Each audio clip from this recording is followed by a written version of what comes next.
what is the statutory debt limit? And statutory debt limit goes back to a law, a basic law that's put into place, which says that once the federal government reaches a certain level of debt, a number written into law, that at that point the federal government can no longer issue a debt, and that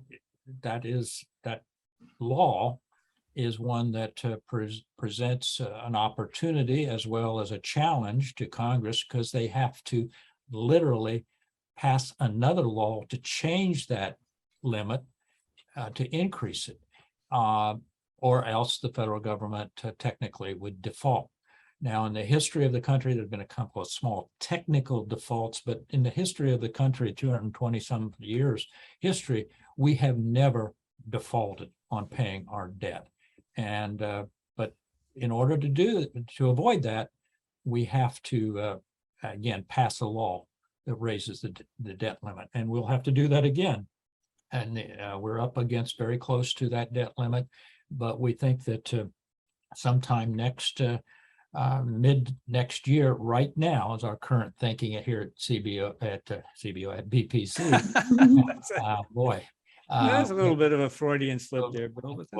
We will expect that Congress will have to take this on and raise the debt limit. And of course, this has been a piece of legislation that over the years, Graham Rudman Hollings, you mentioned, Mr. Rudman, Mr. Graham, the 2010, 2011 negotiations all circled around that particular piece of legislation.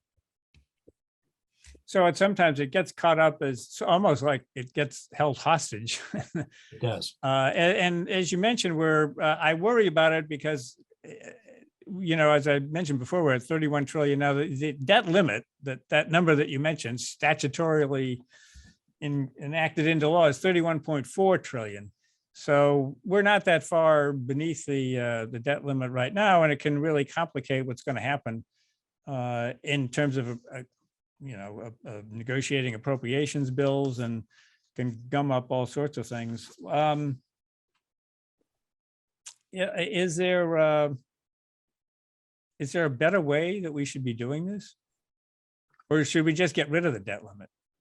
Well, personally, I'd like to get rid of the debt limit, but at the same time, I think that's a politically difficult, and will be difficult because there are some who believe it is a leverage that they need to be able to focus more directly on debt going forward. So I think that we're probably going to be stuck with this debt limit for some time. I have my thoughts are that Congress, when they pass budget resolutions, they have in that budget resolution, they have a statutory debt limit.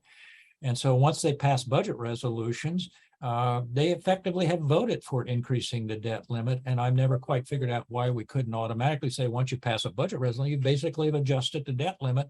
I would prefer that approach. There are other approaches out there that we've been discussing here at the Bipartisan Policy Center. But I think we're stuck with this debt limit legislation for some time.